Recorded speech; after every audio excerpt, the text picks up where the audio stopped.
It's a pleasure that you've given in this time to watch Church of Uganda Family TV. We are delighted. Each time we know that you're right there seated in your living room, together with your family, watching Church of Uganda Family TV. We are blessed. And you are the reason we work every now and then, every Sunday at exactly 6, coming here with a Transformed Lives program. OSTEEN MUKALAZI is my name. And on today's show, we are delighted to have a special guest. Yeah, I call him special because he is one of his kind on this show. And ever since we launched this program, I believe he's the first guest of his caliber to be on his show. But of course, I know you're excitedly waiting to know who he is. We are with the Right Reverend AMOS MAGEZI, and he is the Bishop of the Diocese of Northwest Ankole. Reverend, we are delighted to be with you, and ever since we launched this program, you're the first bishop we've had on this show, and it is really a pleasure to have you. Thank you, EDRINE. Yes. Northwest Ankole is fine. Amen. We have our headquarters in Uganda, and Northwest Ankole is the youngest diocese in the province of Church of Uganda. And in October this year, we'll be celebrating the 5th anniversary of the inauguration of the diocese and the installation of the first bishop. And I happen to be the first bishop. We are delighted. You're the first bishop of Northwest Ankole, and you're the first bishop on Transformed Lives program. What a coincidence. And I am the first bishop also to be the chairperson of the board of the Church of Uganda Family TV. Surely, we are delighted. So it's a blessing on my side. Yeah. I don't take it for granted, and I thank God. Yeah. Wow. So Bishop, we want to know, to get back to AMOS MAGEZI's life before becoming Reverend, before becoming Bishop. Of course, these are things that came on the way. Let us get back to the other early childhood story. Where were you born? How was life at home? Well, I want to praise and thank God very much that I can have this opportunity of sharing my story. By the way, it's very important to listen to other people's stories, so that you can compare someone's story with your story, and sometimes you find that people are encouraged by other people's stories. Exactly. For example, my story, I believe I am right now what I am by the grace of God. Amen. Because I was born in Bushenyi. My parents are both from Bushenyi, and my father died when I was at the age of 6. So my mother is the one who raised us up. How many were you? 8. We were 8, 5 boys and 3 girls. And I want to thank God because when my father died, and of course we had moved from Bushenyi to Uganda, you also need to know that I am serving in an area where I was also raised up as a young child. So this is the area that has seen you grow, nurtured you, and then you're back to serve. Not really. That goes back to the story. Sure. Let us just get back to the story now. Yes. So when I was just 2, my parents moved from Bushenyi to Uganda. And then when we reached in Uganda, when I was at the age of 6, my father died in Uganda.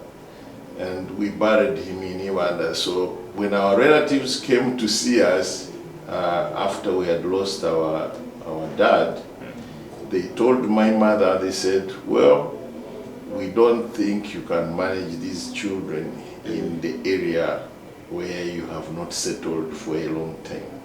So we encourage you to move to another place called Kashari. And there were some relatives who promised to take care of the family. So we moved now from Ibanda to Kashali. And by then I was in P4.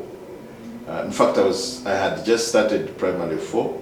The time you went we moved from Ibanda to Kashali. So when you talk about the area that has seen me grow, yes, Kashali. I was still young in Ibanda, but the area that has seen me grow is Kashali. This is near Mbarara. Yeah. So when we reached in Kashali, of course, we struggled as a young family. Did the relatives fulfill what they had promised? Well, they tried. I can say that they tried, but my mother is the one who tried hard, who tried harder, because we reached the point of failing to continue with education, and my siblings could not go far with education. In fact, all of them stopped at primary level. Nobody went beyond that. But when we were at home, they were like, well, someone of us should go to school. We can't all sit here and do nothing. So when they looked for someone who can go to school, then they vote, I don't know whether I would say by God's grace, I was voted in to go to school. So when they agreed that I go to school, I went back and started primary 4. That was even after 2 years of sitting at home doing nothing. So I joined P4. The second time? The second time, because I had just started it. So when I continued, I finished P4, P5, then I moved to another school, because the classes at the then school was just P5. So I had to move to another school for P6 and P7. Now when I finished P7, my mother said, I can't push you any further. So I stopped going to school. When I was at home, good enough, I had a gift of singing, and the church leaders in our area said, well, we should not waste this child to see him sitting at home, and yet he seems to be resourceful. So they took me and wanted me to begin a primary school, and in fact a church school. Of course, it would become a primary school when it has probably been taken over by the government to add more classes, but by then it was a church school. So I started a church school when I had just finished P7. And I was a teacher. I became a teacher. I became a head teacher. A founding head teacher. Yes, and at the age of 16. So I started teaching. And did you have this experience, management experience, you know? Not at all. What I knew was to get books, either English book or mathematics book, or SST. And then I started teaching straight away. I remember one day we were in a break and we were playing football, which the Americans call soccer. So the supervisors of schools in the area passed by our church school. And they said, hey, we can see children here playing. It seems there's a school here. So they came. They were like, children, who is your teacher? So they pointed at me. And I was also putting on a then school uniform. Because I didn't have... For your previous school? Yes. So I was also putting on the school uniform. But of course for them, they didn't have the uniform. So I was a better child for them. So how many classes did you have in that? Two classes. Yes, and you were the only teacher? Yeah, the only teacher, but I was teaching 2 classes. And by the way, the ones I taught, they excelled. They went, they joined other schools and they did very, very, very well. Were they paying some fees? Well, yeah, they were paying some fees because I was learning from other other church schools experience, so that's what I used to even recommend this one. So Bishop, these boys who have come for soccer say, hey, there is a school. Yeah, there's a school and here. then they so ask for the teacher and asked, you who show is up. your teacher? Then they pointed out to me. And for them, they didn't know. For them, I think they were fooling them. Until I came out, I said, I am the teacher. I am the teacher. And they were like, what? I said, yes. I said, where did you go to school? I told them. I finished my primary education, but I don't have, I was not able to go to secondary school, so they brought me here to begin this school. So I'm now teaching these P1 and the P2 children. Now, the good thing is that during that time, the one who was heading the church as a catechist at the area, because it was a church school, sent me to a Bible school. That was after 2 years. 2 years of teaching. Yes. And managing this school. Yes. And that school continued. But I went to school, to a Bible school, to do what they call second letter in Church of Uganda. This is a first letter that would teach someone to know things of the church, like conducting a service, reading scriptures, teaching catechism to the ones to be baptized or confirmed. So that's how I started. So I went to a Bible school, that was 79, and then when I came back, this time they did not put me back to the school. Hey. They put me at the parish level, now to be a youth leader. And then when I was a youth leader, they sent me to train for Boys Brigade. So then I came back, I started the Boys Brigade at the same center. So I was the youth worker and Boys Brigade officer as well. So that's how I kept growing. And then in 82, I was sent to do my third letter. This is the lay reader's letter. When I came back, then now they made me a was principal. Was the church sponsoring you to study all these, or it was your? No, they helped me. Okay. So when I finished the third letter, which I did for 1 year, they made me a principal of the previous school. the school you pioneered. No, the second letter where you had your second letter from. Yes. Okay. So I now became a principal of the school. So I. What were the tributes of appointing you as a principal? Well, I don't know. You know, these leaders can identify someone and say, well, we see some gifts in this one. So I don't know, but that's what they did. When I led the school for 1 year, now they added another assignment of being a youth leader at the archdeaconry level this time. Yes. The other time you were a youth leader at a church parish level. Yes. Now I become a youth leader at the archdeaconry level. Yes. Then after that, I had served for some time. So you're youth leader, the archdeaconry youth leader, but at the same time a principal.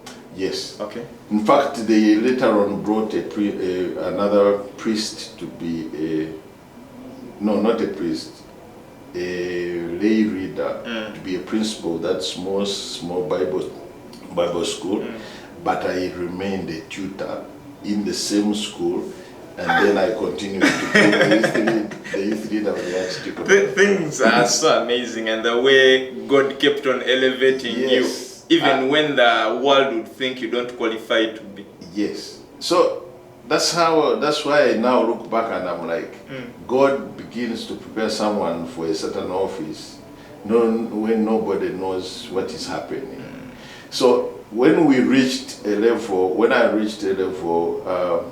I had served in that area for 2 years, in my heart I was like, but I didn't go for secondary education. How will I progress without education? So I started. But you had some education and you were already a tutor, you were already a principal. But that was the primary school, the only primary school level of education.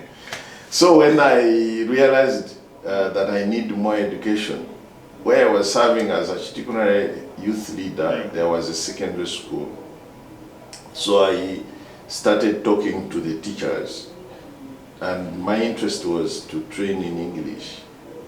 So I started teaching. Why specifically in English? Because they were saying you cannot go for further training unless you sit for entrance exam in English. You pass it, you go. You don't pass it, you don't go. Yes. So that's what I did. I did coaching. I must say coaching in English. And then when they coached me for some time, then there was a need to sit for entrance exam, now to go and do what they call provincial certificate in theology. And this one is a certificate which you do, and then you are able to go and do a 3-year course in theology, and then you are ordained a deacon. And I sat for exam. I passed, but they said no, wait until next year to go for school. There were we were many who had passed. So when they considered the age, they said wait. So they took others. They said wait for 1 Was it because you were younger or older than that? Younger. Younger. Yes. Okay. I was younger. So it was in 87.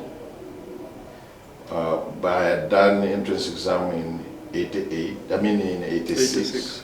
So I went in 87 and joined the theological college in Kabale, Bishop Baram Divinity College, which is now a branch of UCU. Yeah. So I did a 3-year course. Now when I did a 3-year course, it helped me to improve on my level of understanding in English, because I was able to read books in English and attended classes in English. So it was uplifting me to another level. So when I finished that, I was ordained. But before I got ordained, God blessed me with marriage. Yes, I got married to my wife, who is from Kigezi, Kabale. So I graduated with both certificate of marriage and certificate of So do you meet her while you're studying at Bishop Brown? Yes, I met her when I was studying, because her sister was the wife of our principal, Reverend Indiaweka, who died as Reverend Canon James Indiaweka. His wife is Grace, Reverend Canon Grace Indiaweka.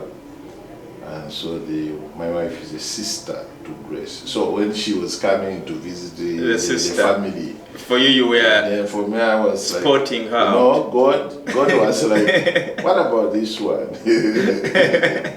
And then we married. We wedded before in the year when I completed the course. So Bishop, I really want, because this is a very catchy story. I really want to take you back to the moments when you meet this wife. Yeah, she's coming frequently to visit the principal's family. And was it so easy for you to approach her, to connect with her? I must say I appreciate you taking me back to that, because it is very important as far as the young people today who are planning to get married. Yes. It's true I was able to see her, but it's not like today where I would say, hey, I've seen her, let me get her number and make a phone call. Those days it was not the case. You send a WhatsApp. Not at all. So I was able to see her, but I was connected by her sister. Of course, the wife of the principal was the vicar in the cathedral, Garama, and I was doing my practicals in the cathedral. So we served together closely. And with the wife of the principal? Yes. So through interaction, through sharing testimonies and sharing different experiences, then she was like, okay, well, this is someone, I think, who may hope to become someone. And then when I saw her sister, of course I also approached her and I asked her, what about this one? And then she now began to connect us, both of us. She talked to her sister on my behalf. And then I also came in, and then we began to correspond, of course, through writing. No WhatsApp by then. Not even a phone call. Not at all. So I look at a situation currently when someone says they're suffering from a heart. The heart is aching. You really want to talk to her, and you make this midnight call.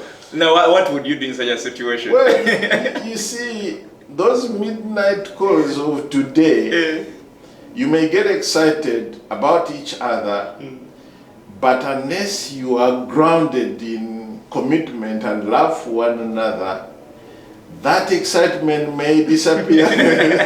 That's why today we are struggling. We have many weddings taking place, but we have few strong families in place. True.